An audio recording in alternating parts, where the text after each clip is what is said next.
जय हिंद दोस्तों, real news of India में आपका स्वागत है। मैं सलीम सैयद। हर बार एक नया धमाका, एक नई चीज़ और एक नई बात। जिस तरीके से भारत नगर 92 वार्ड का माहौल चालू है, यहाँ पे बहुत मेजर मुद्दे हैं और हमारे चैनल के माध्यम से हर बार एक इशू, एक मुद्दा आपको बताया गया, बहुत से खुलासे किए गए हैं। कुछ दिन पहले हमें ये सुने आया था कि भारत नगर बीएमसी जो गुलाबी दवाखाना जिसे बोलते हैं, उसका काम बहुत नज़दीक हो गया है, चलते आ रहा है और ये इशू काफ़ी सालों से चल रहा है। 4 साल पहले इसे डेमोलिशन किया गया था, फिर इसके बाद काफ़ी पेपर वर्क हुए, लोगों ने सिर्फ घुमाया, सिर्फ फिराया, सिर्फ डॉक्यूमेंट्स बताए और सिर्फ पेपर वर्क पे हिस्ट्री बताए, लेकिन इस पर कहीं पे भी कुछ काम नहीं हुआ। कुछ महीने पहले हमारी मुलाकात एक शख्सियत से हुई थी जिसका नाम है सलीम जाफर शेख। उन्होंने कहा था कि ख़ास करके बांद्रा ईस्ट में हमारे जो उस टाइम पे सीएम एकनाथ शिंदे जी, जो अभी एक्स सीएम है, अभी हाउसिंग मिनिस्टर है, उन्होंने भारत नगर वाले लोगों का जिस तरह से दिल जीता वो काबिले तारीफ़ है। इस बारे में हम जानकारी लेने के लिए और बहुत सी अंदर की बातें आपको बताने के लिए, आपके सामने रखने के लिए यहाँ पे विज़िट किए हैं सलीम जाफर शेख के ऑफिस पे। ये बताना हमारा मकसद है कि देखिए किस तरह से यहाँ के लोगों के लिए एकनाथ शिंदे जी काम कर रहे हैं, फिक्रमंद है। और भी ऐसे बहुत से काम रुके हुए हैं जिसमें सलीम जाफर शेख ने कमिटमेंट किए हैं कि एकनाथ शिंदे जी का मुझे बहुत सपोर्ट है, वो हर काम मेरा करके देते हैं।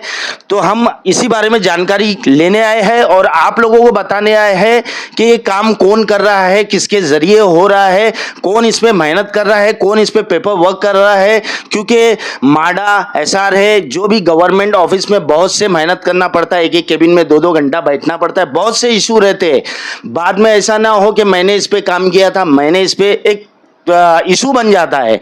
तो ये चीज़ का आपके सामने बात रखना चाहते हैं, किस पे कौन काम किया है, वो उसी का हकदार है, वो उसी की काबिलियत पे उसका तारीफ का हकदार है। भूमि पूजन का जो सुबह इन्होंने अपना एनओसी हाथ में लेके, अपनी टीम को लेके, अपने साथीदार को लेके, बुजुर्गों को लेके एक बहुत अच्छे तरीके से लोगों के सामने पेश किया। आइए ये वीडियो देखिए।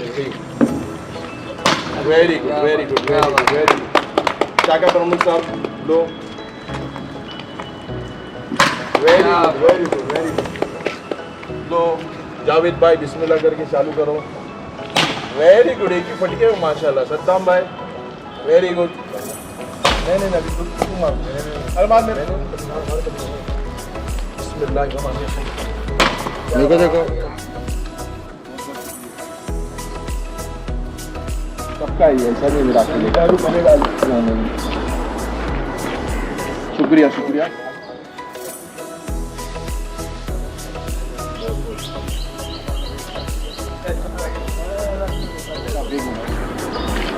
ये हाजी साहब के लिए बहुत मेहनती है हमारे हाजी साहब। ये हमारे जावेद भाई पेपर वर्क। अब आगे भी इंशाल्लाह नेक्स्ट इसमें आपको बहुत, जावेद भाई के लिए तो बहुत कुछ मेरे को बोलना है माशाल्लाह, क्योंकि पेपर वर्क मतलब इनको कोई पकड़ने का माडा के किंग बोला जाएंगे इनको माशाल्लाह। अजीम भाई कमियान और ये हमारे लाडले शाखा प्रमुख 92 पे एकदम लाडले। बहुत शुक्रिया। और 18 महीने में इंशाल्लाह काम भी कंप्लीट हो जाएगा और अभी कोई रुकावट नहीं, इंशाल्लाह आज से काम चालू हो जाएगा। बस आप लोग दुआ कीजिए।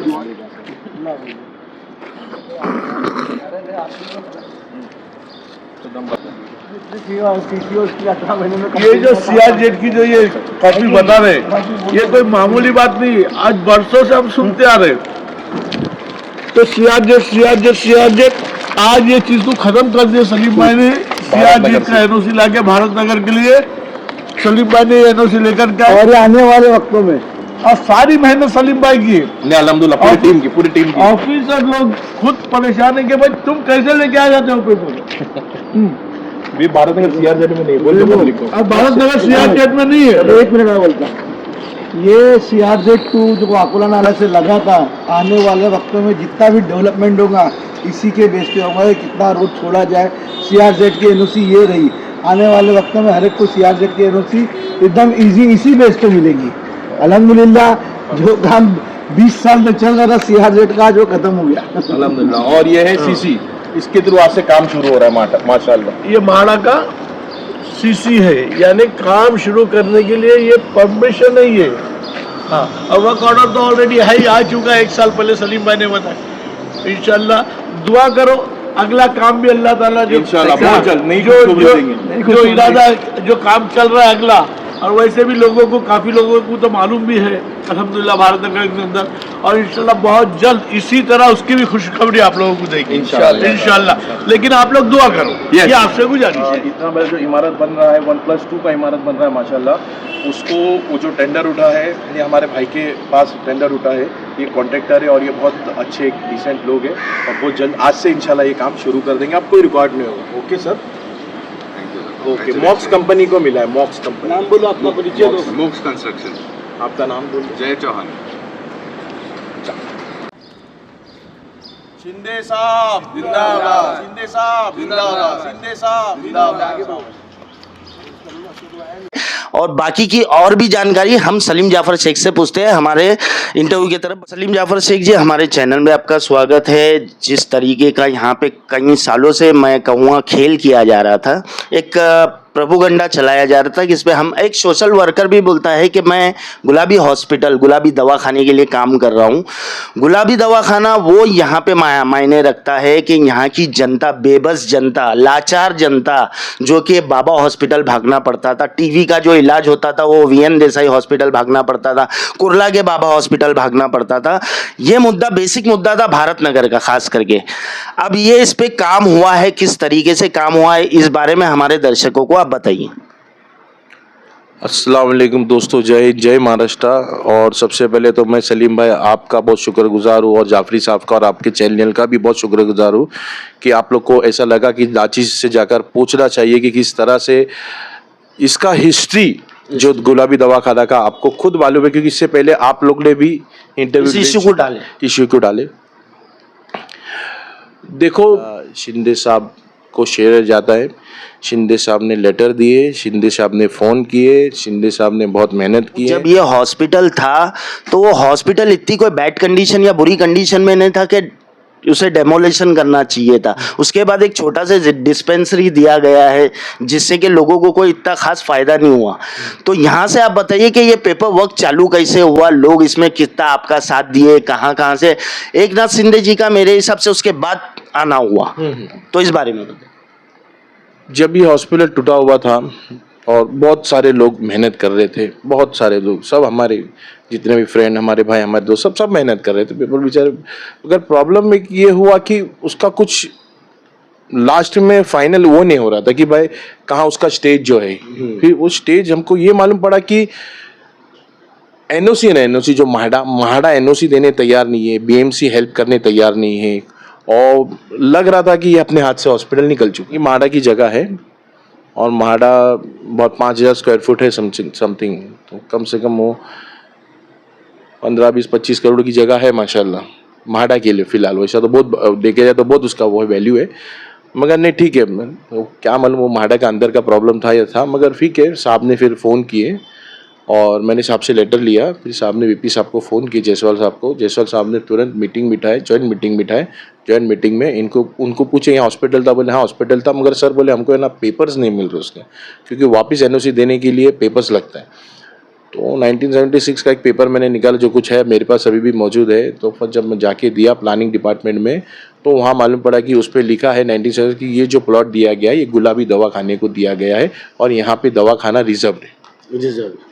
तो अल्हम्दुलिल्लाह उसके बाद में फिर वहाँ से हम गए, सीएम साहब तभी मुख्यमंत्री थे, वो गए, फिर बाद में उनको बताया सर हाँ इसमें फ़ंड भी लगेगा।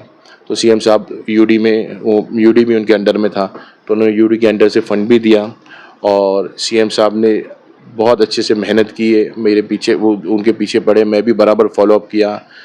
और वो टाइम पे भी मेरे साथ थे यासीन चचा भी थे मेरे साथ में, आजिम भाई ये हमारे 92 के शाखा प्रमुख है, मेरे बहुत अच्छे प्यारे दोस्त है, ये भी मजबूती से साथ दिए। फिर महाड़ा से एनओसी मिली थी। हाँ, फिर महाड़ा से एनओसी मिली। महाड़ा से एनओसी मिलने के बाद वो अल्हम्दुलिल्लाह वो भी एनओसी ऐसे नहीं मिली, वो तो बहुत बड़ी कहानी है, वो सब मेरे पास ये डॉक्यूमेंट्स है, इस डॉक्यूमेंट्स आपको मैं दे दूंगा।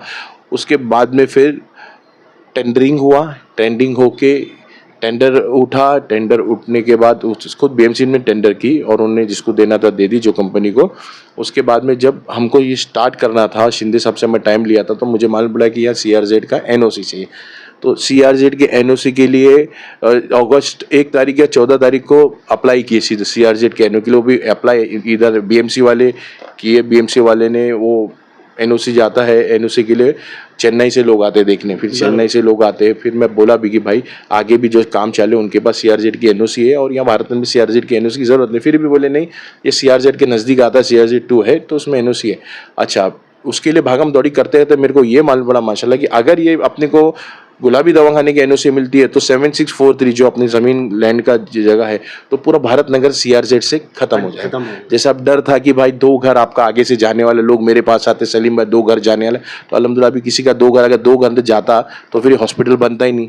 हॉस्पिटल क्योंकि ये फालतू खर्चा गवर्नमेंट करती नहीं, और हॉस्पिटल बनने के जो गुलाबी दवाख बनने के बाद आज एकदम अपन सीना तान के बोल सकते हैं कि अल्हम्दुलिल्लाह अभी एक भी घर आगे का, 2 तो छोड़ो, एक भी घर इंशाल्लाह आगे का नहीं जाएगा।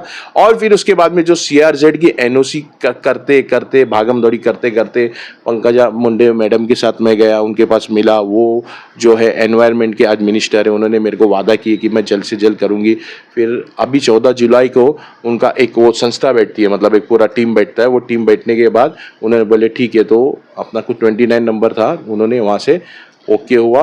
और इसमें BMC का क्या इशू था? BMC की तरफ से कुछ परमिशन मिलता है, वो लेटर हमारे पास भी आया था। वो लेटर ये चीज का, ये जो लेटर है ये वर्क ऑर्डर है, वर्क ऑर्डर कि भाई अभी कोई रुकावट नहीं है, अब आप ये काम चालू कर सकते हैं। मगर इसमें एक रुकावट ये आई कि CRZ का NOC नहीं था। इसमें लिखा है कि CRZ का NOC लाओ और काम चालू करो। ये वर्क ऑर्डर है, इसमें कितना पैसा आया, कितना काम होगा, क्या होगा, कैसा बनेगा, वर्क ऑर्डर में बताया जाता है कि अभी कोई रुकावट नहीं। मगर इसमें एक ये था कि आपको CRZ का NOC लाना है, ठीक है। तो फिर वो मैं आपसे ये पूछना चाहता हूँ कि आपको ये जब चीज़ पता चली कि यहाँ पे ये चीज़ हॉस्पिटल फ्यूचर में तो कहीं पे भी नज़र नहीं आ रहा था कि बनने वाला है, आपको उस टाइम पे जो CM थे एकनाथ शिंदे जी, अब एक्स CM है, अब हाउसिंग मिनिस्टर भी है, उन्होंने उनसे आपका किस तरह से तालमेल बैठा और किस तरह से आपने उनको कन्विंस किया, किस तरह से समझाया, इस बारे में बताइए।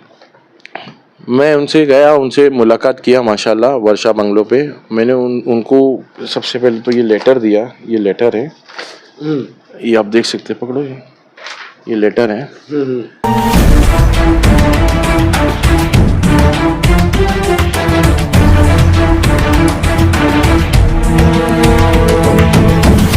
और ये लेटर देने के बाद उन्होंने पूरा लेटर पढ़े और उन्होंने तपासुन सादर करा करके दिए। फिर ये मुख्यमंत्री साहब का स्टैंप लगा, फिर वो लेटर म्हाडा में आया। ये लेटर जैसा म्हाडे में इसमें लिखा है कि मैंने लिखा है कि सदरी दवाखाना आरोग्य बाबत इसमें तो मतलब 20,000 25,000 लोग इसमें दवा लेते थे सर, और सब गरीब लोग हैं। बाबा जाने के लिए बहुत खर्चा होता है, बाबा पहुँचे तक लोगों का इंतकाल हो जाता है। कम से कम यहाँ हॉस्पिटल आता तो हमको सर्दी की गोली मिलती थी, दवाएं मिलती थी, कम से कम हमको TB का इंजेक्शन मिलता था, कम से कम हमको पोलियो का ये मिलता था। तो हाँ, बहुत सारे मसले। तो साहब खुद उसमें इमोशनल होगा, तुरंत बोले इनका हॉस्पिटल जल्दी बना के दो। तुरंत BMC को भी फ़ोन किए, BMC में वो वही टाइम पे आपने एक अर्जी और डाले थे, जहाँ तक हमारी जानकारी के मुताबिक यहाँ पे BMC स्कूल जो चल रही थी, वहाँ का क्या मसला था, जो कि 9वीं 10वीं 9th स्टैंडर्ड का वो BMC का ये था कि 8 तक इधर था उर्दू स्कूल। फिर यहाँ पे लोगों ने आके मेरे को बोले भाई हमारे बच्चे को बाहर जाना पड़ता है, तो आप 9वीं और 10वीं कराइए। फिर जब मैं गया शिंदे साहब का सेम ऐसा लेटर दिया, शिंदे साहब ने एजुकेशन मिनिस्टर साहब को फ़ोन किए, तभी केसरकर साहब थे सॉरी, तो केसरकर साहब ने तुरंत मेरे को भेजा। एजुकेशन का जो मेन रहते हैं, जो डिपार्टमेंट संभालते हैं, उनके पास गया मैं, उनसे मेरी मुलाकात हुई, वो भी खुश हो गए देखिए, जबकि उर्दू स्कूल है। मगर अल्हम्दुलिल्लाह उन्होंने मना नहीं किया, उन्होंने तुरंत एक वापस एक मीटिंग बिठाई। मीटिंग में वो टाइम पे दलवी सर एजुकेशन के मेन थे पूरा, दलवी सर के सामने हमारी बात हुई, हमारी मीटिंग, हमारे टीम में सब थे जो जितने अभी साथ में गए, उसमें उन्होंने फिर बताए कि अब प्रॉब्लम ये है कि अभी तक मतलब 8वीं तक है, अब 9वीं और 10वीं के लिए वहाँ पे जगह है। मतलब सर आप आके देखिए, उन्होंने विजिट किया तो मालूम पड़ा 9वीं 10वीं ने 12वीं तक के लिए जगह है, दो जो फ्लोर है बंद था। फिर फटाफट उन्होंने माशाल्लाह ओके किए। आज 9th भी चल रहा है, गए साल 9th हुआ, लोग पास हुए, लोग मिठाई भी खिलाए, और 9th के बाद अभी ये साल से 10th भी शुरू हुआ। आप जाके देख सकते हैं BMC उर्दू स्कूल में, ये सिर्फ और सिर्फ शिंदे साहब की वजह से हुआ। मतलब सलीम जी इस चीज़ का शेयर पूरा जाहिर बात है एकनाथ शिंदे जी को देना चाहते हैं, और उन्होंने काफ़ी काबिल तारीफ काम किया है, खास करके भारत नगर के लिए। और भी ऐसी बहुत से काम है जिसके बारे में हम जानने की कोशिश करेंगे। आप ये बताइए, CRZ की आपको NOC मिल चुकी है, राइट? अब इसकी ओपनिंग कब होंगी? इसके लिए फिर क्या आगे की आपकी एक रणनीति होंगी? किस तरीके से लोगों में बताया जाएगा? ये सब कैसे होगा? लोगों को तो माशाल्लाह सबको मालूम है, सब इंतजार करते हैं, रोज आके पूछते भाई कब होगा कब होगा। लोगों को सिर्फ काम चालू होने से मतलब है कि भाई ये मेरी काम जानकारी के हिसाब से आपने पूरी ओपनिंग कर दी है। अल्हम्दुलिल्लाह ओपनिंग नहीं किया हम। अब क्या है, 1 साल से काम रुका हुआ था। अब कल जाके मेरे को सीसी हाथ में आया, ये आप सीसी देख सकते हैं, माडा से ये सीसी माडा मिली। से CC आया हुआ है।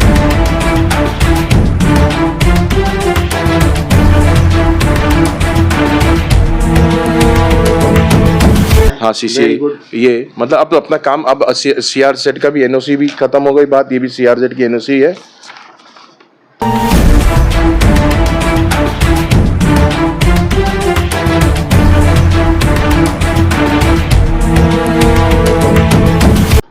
और ये CC है। तो अब हमारी टीम ने मशवरा किया कि भाई अभी क्या करना चाहिए। अब अगर हमने साहब से बात की तो साहब बोले अभी तो मेरे पास टाइम नहीं है, आप लोग अपने इधर जो बुजुर्ग लोग हैं आप जाके कर दीजिए, जो भी भूमि पूजन है वो कर दीजिए। ये बात 100% श्योर है। ऐसा नहीं कि यहाँ पे सिर्फ फ्यूचर दिखाया जा रहा है, लोगों में काम बताया जा रहा है, लेकिन काम अब तक नहीं हुआ था। 4 साल से यहाँ की जनता, यहाँ की आवाम परेशान थी, बेबस थी, बहुत तकलीफ उठा रही थी। आज अगर मैं कहूँगा बांद्रा ईस्ट के अंदर, भारत नगर के अंदर, 92 वार्ड के अंदर मसीहा बन के जो सिर्फ नाम चल रहा है वो है एकनाथ शिंदे जी का। और मसीहा के जो सिपाही, मैं कहूँगा इनको सिपाही का एक नाम दूंगा, क्योंकि इन्होंने रात दिन मेहनत की। और जाहिर बात है, माडा में धक्के खाना, ऑफिसों में धक्के खाना, NOC लेना, आउट ऑफ जाना, बहुत से मसले को फेस करना, ये काबिले तारीफ है। सलीम जी आप ये बताइए, हॉस्पिटल बन जाएगा, हॉस्पिटल मैंने आपके पेपर वर्क देख के मैं समझ गया कि हॉस्पिटल 100% बन जाए। तो आप जिस तरीके से हॉस्पिटल का काम शुरू होने वाला है, हॉस्पिटल बनाने वाला है, हमारे स्क्रीन पे इसका ब्लूप्रिंट देखिए।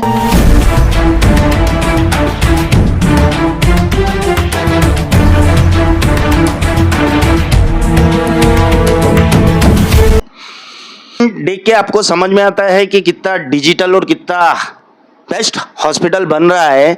तो आइए पूछेंगे कि फैसिलिटी भी ऐसी बेस्ट रहेंगी क्या? पहले भी जिस तरीके का एक OPD था और एक टीबी का इलाज होता था वही होगा? क्या क्या फैसिलिटी होंगी? सबसे पहले तो फैसिलिटी ये होगी, बहुत अच्छा स्ट्रक्चर बनने जा रहा है, जो मेरे ख्याल से कम से कम 100 साल उसको कोई हिला नहीं सकता। अल्हम्दुलिल्लाह ऐसा स्ट्रक्चर बनने जा रहा है, ग्राउंड +2 स्ट्रक्चर बनने जा रहा है, जिसमें टोटल फैसिलिटीज़ जैसा सर्दी, बुखार, टेटनस का इंजेक्शन, जो अपन अपने डॉक्टर्स के पास जाके 100 रुपया देते, जो बेचारे 100 रुपये भी अपने पास नहीं रहते बहुत गरीबों के पास, तो वो जितने डॉक्टर वो सब इलाज करते हैं। पीलिया हुआ, जो भी मतलब आपको लूज मोशन हुआ, तो एक जो नॉर्मल है, जो कॉमन है, आपका फ्री में हो जाएगा। प्लस टीबी का भी उधर इंशाल्लाह वापस चालू हो रहा है। प्लस उसमें मैंने डेंटिस्ट किया, डेंटिस्ट दांत का भी शुरू कर रहे। और मेरी बात हुई दक्षा मैडम से, जो पूरे मुंबई की जो हेड है मेडिकल की, उन्हें बोले सर, मैंने गैनेक के लिए बहुत बोला हो कि भाई गैनेकोलॉजी के लिए करो आप, तो बोले सर गैनेकोलॉजी के लिए हम करेंगे, मगर सलीम जी लेकिन यहाँ पे हार्ट का भी इशू होता है, प्रेगनेंसी का भी रहता है, उस बारे में आपकी क्या विचारधारा है? नहीं, प्रेगनेंसी के लिए वही तो गायनेक मतलब प्रेगनेंसी, जो हमल से रहते हैं हमारी माँ बहनें, तो उनके लिए भी मैंने बहुत कोशिश किया हूँ, पत्र भी डाला हो, लेटर भी डाला। उन्होंने क्या बोले, अभी फिलहाल हमारे पास अवेलेबल नहीं, अभी पहले आप काम शुरू करवा दो, और इंशाल्लाह जितना जल्दी हो सके हम लोग कोशिश करेंगे। क्योंकि गायनेक बोलते हैं यहाँ से पढ़ाई करते हैं, जो उन्होंने बताया दक्षा मैडम ने कि पढ़ाई करते हैं और वो अमेरिका लंदन चले जाते, इधर जल्दी आने तैयार नहीं होते, मगर फिर भी वो कोशिश करेंगे, मेरी कोशिश जारी है, मगर अभी फिलहाल उसका कुछ भी नहीं। देखिए जिस तरह से यहाँ पे अभी ठीक है, फ्यूचर की बात चल रही थी कि फ्यूचर में किस तरीके की फैसिलिटी मिलेंगी, बहुत अच्छी बात है। अभी यहाँ तो शुरुआत हुई है काम की, जिस तरीके से ओपनिंग किया गया, जिस तरीके से हमने आपको वीडियो बताया है, और आप लोगों के दिलों का जो सवाल है वो मैं पूछना चाहता हूँ कि जो छतों का मसला, छतों के मसले के बारे में हम सलीम जाफर शेख जी से पूछेंगे। सलीम जी आप ये बताइए कि दवाखाना जब बनेगा तो जाहिर बात है उसमें पेशेंट भी रहना चाहिए। यहाँ पे मेजर मुद्दा हो रहा है कि डेमोलेशन चल रहे हैं, यहाँ पे छतों का मसला चल रहा है, मेजर 33 का मसला चल रहा है, लोग बेबसी में जी रहे हैं। तो ये दवाखाना बनने से फ़ायदा होगा या 33 होगा? सबसे पहले तो माशाल्लाह आपको समझना चाहिए कि एक दवाखाना जो 7643 की ज़मीन म्हाडा की ज़मीन में है, वो बीएमसी चलाती थी। अब बीएमसी 4 साल से परेशान ये थी कि जब तक म्हाडा एनओसी नहीं देंगी हम उस दवाखाना नहीं बना सकते। तो आप दिमाग में ये डालो, आप म्हाडा के टेनेंट है बराबर। अब म्हाडा के टेनेंट के बाद आपका जो आज के बाद जो भी रीडेवलपमेंट होगा वो म्हाडा करेगा, और म्हाडा ने टोटल भारत ने को फ्रीज कर चुका है। मतलब आप ये एक ऐसी बात बोल रहे हैं कि अब आप ये हम ये समझे, यहाँ की जनता ये समझे कि 33(5) का काम यहाँ पे 100% हो सकता है। 101% इंशाल्लाह, 100 ने 101%, मेरे ख्याल से 99% तक तो हो चुका है, और बाकी इंशाल्लाह आपको पेपर वर्क के साथ मैं बात करूँ। देखिए जिस तरह से यहाँ पे सलीम जाफर शेख जी ने अपनी बात रखी, एक ब्रेकिंग न्यूज़, एक यहाँ की जो जनता जिस तरीके का यहाँ पे डेवलपमेंट चाहती थी उस बारे में बता रहे हैं। ये कितनी सच है, कितनी जानकारी इसमें हमको मिल सकती है, हम हमारे अगले एपिसोड में 33(5) के इशू पे सलीम जाफर शेख से बात करेंगे, और 33(5) का काम कहाँ से शुरू किया था और कितनी कामयाबी हासिल हुई है। ठीक है, हमें भी पता चला कि कुछ महीने पहले से हमको ये चीज़ की जानकारी आ रही थी कि सलीम जाफर शेख 33(5) पे काम कर रहे हैं, और भी ऐसी जो अपडेट रहेंगी हम आपके सामने रखेंगे, क्योंकि जनता की आवाज़ हमारी आवाज़ है। और इसी तरह से हमारे चैनल पे बने रहिए। जय हिंद, जय महाराष्ट्र। शिंदे साहब जिंदाबाद, शिंदे साहब जिंदाबाद, शिंदे साहब जिंदाबाद।